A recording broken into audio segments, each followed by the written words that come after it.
when I hear somebody say, "Oh, I'm an empathic person," what that tells me is, no, baby, you grew up somewhere where either there was emotional abuse, or there was psychological abuse, or there was physical abuse, and just so you avoided to as much as possible being harmed, you had to develop like train yourself. Your nervous system became almost like a seventh sense, Mm-hmm. became For sure. highly attuned and highly like hyper vigilant, looking constantly for any signs of abandonment, of threat, of harm. The abandonment comes from me. I know I'm telling Mm-hmm. my whole business, but the abandonment came from my parents. So Mm-hmm. like they were never really around. So you get hyper vigilant about that, and then you get the abuse from somebody. So it's like, yay, I've woohoo, I've got Yeah, yeah.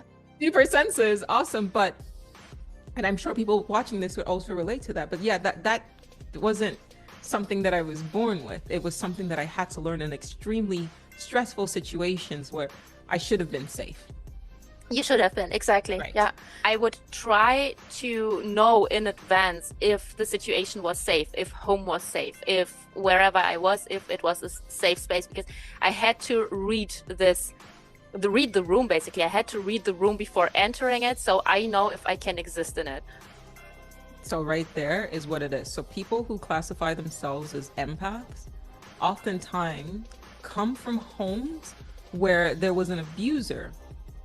And what we call empathy isn't empathy. It's actually you're hyper alert and hyper aware to the person around you, because you almost needed that hyper awareness Yeah. essentially to avoid being harmed. And that's what people now call empathy, but it's not. That is a trauma response Response. Yeah. from being hyper vigilant. It's actually a type of hyper vigilance, almost to the point where you have to learn to read the other person's emotions so that you know that they're not going to turn around and hit you. Did you? You Yes. need to be able to sense that. And so that's like growing up in a household where you were constantly under threat of assault. Mm-hmm. You learned to be hyper aware of the person's mood, the person's behavior, like just so you don't get harmed. Mm-hmm. We've romanticized it now in a way of, okay, we call that an empath.